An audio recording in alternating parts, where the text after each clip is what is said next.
আসসালামু আলাইকুম। এসএসসি ২০২৬ তোমাদের জন্য একটা গুরুত্বপূর্ণ সংবাদ আছে। শুধু এসএসসি ২৬ না, এর পরবর্তীতে যত ব্যাচ আসো, আপাতত এই সরকারের আমলে। তো সরকার একটা নীতি অবলম্বন করছে যে আমরা আমরা তোমরা সবাই জানো যে নতুন যে শিক্ষামন্ত্রী তিনি কিন্তু খুবই মানে কি বলবো খুবই কঠোর এবং স্ট্রিক্ট মানে দায়িত্বের ক্ষেত্রে এবং সবকিছু নিয়ম নীতির ক্ষেত্রে। তোমরা যদি তাকে না চিনে থাকো তো ২০০১ থেকে ২০০৬ বিএনপির এই সময়েও কিন্তু তিনি শিক্ষা প্রতিমন্ত্রী ছিলেন। হ্যাঁ, তো সেই সময় তিনি কি করেছিলেন তোমরা একটু দেখে আসতে পারো তার ভিডিওগুলা। তো তিনি যেটা বলছেন সেটা হচ্ছে যে এখন থেকে যে এসএসসির যে প্র্যাকটিক্যালগুলো হয়, শুধু এসএসসি না এইচএসসির ক্ষেত্রেও। তো যেহেতু তোমাদের এসএসসি পরীক্ষা কয়দিন পরেই, এই জন্য তোমাদের জন্য এটা বলতেছি। সেটা হচ্ছে যে এসএসসি যে প্র্যাকটিক্যালগুলো হয় এখন থেকে আর এভারেজ মার্কস দেওয়ার কোনো সুযোগ নেই। কি করে, যার যার স্কুলের টিচাররা একটা এভারেজ মার্কস দিয়ে দেয় ২৪ করে ২৫ করে, ঠিক আছে, কেউ কেউ তো একদম ২৫-এ ২৫ করে দিয়ে দেয় বা এভারেজ ২২-২৩ করে দিয়ে দেয়।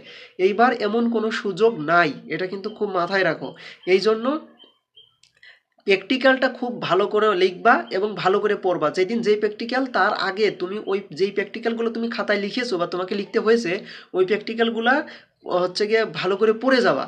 দেখবা প্র্যাকটিক্যালের দিন কিন্তু একটা প্রশ্ন দেয়, ওই প্রশ্নের অ্যান্সার করতে হয়। ওই প্রশ্নে কি থাকে, তুমি যেই প্র্যাকটিক্যালগুলো লিখছো সেইখান থেকে যে কোনো একটা এক্সপেরিমেন্ট লিখতে বলে, ঠিক আছে, যে কোনো একটা এক্সপেরিমেন্ট লিখতে বলে এবং এই লেখার সময় হচ্ছে কয়টা পয়েন্ট লিখতে হবে সেটাও কিন্তু প্রশ্নে বলে দেওয়া থাকে।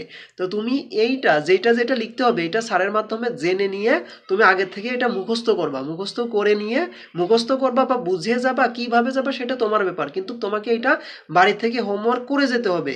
তুমি গিয়ে ওইখানে গিয়ে তোমার চিত্র আঁকাইতে হবে, লিখতে হবে এবং মানে ওই খাতায় তোমাকে তোমার কাছ থেকে কিন্তু প্র্যাকটিক্যাল খাতা নিয়ে নিবে, নিয়ে একটা খাতা দিবে, ওই খাতায় প্রশ্ন দিবে, ওই প্রশ্ন থেকে ওই খাতায় কিন্তু তোমাকে লিখতে হবে, এটা তোমাকে লিখতে হবে। তো তুমি এই প্রিপারেশনটা নিয়ে যাবা। ওই তুমি খাতায় কত লিখলা এবং ভাইভাতে কেমন দিলা তার উপর নির্ভর করে কিন্তু তোমার মার্কস দিবে। এইবার কিন্তু এভারেজ মার্কস দেওয়ার সুযোগ নাই, তুমি যেইটা পাবা ওইটাই। এই জন্য এখনই সাবধান হও, ঠিক আছে।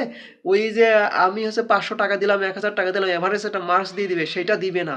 এই শিক্ষামন্ত্রীর নাম এহসানুল হক মিলন, ঠিক আছে। ইনি কেমন মানুষ তোমরা যারা হচ্ছে জানো না একটু জেনে নিও, ঠিক আছে। ইনি কিন্তু হেলিকপ্টার ভাড়া করে, নিজের টাকা হেলিকপ্টার ভাড়া করে হুটহাট পরীক্ষা দিন কেন্দ্রে চলে যায়, ঠিক আছে, হুটহাট যে কোনো কেন্দ্রে যেয়ে চলে যায়। মনে করে না শুধু ঢাকার ভিতরে টোল দেয়, সে এই বরিশাল খুলনা সব জায়গায় এইভাবে কিন্তু হেলিকপ্টার নিয়ে চলে যায় হুট করে, গিয়ে একটা এক্সপেল করে দিবে এবং কি কেন্দ্র ধরে এবং টিচারদের পর্যন্ত সে হচ্ছে চার্জ করে, ঠিক আছে।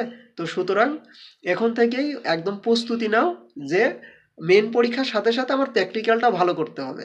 যদি ভালো না করো তাহলে কিন্তু মার্কস পাবে না। সুতরাং এখন থেকেই প্রস্তুতি নাও, ঠিক আছে।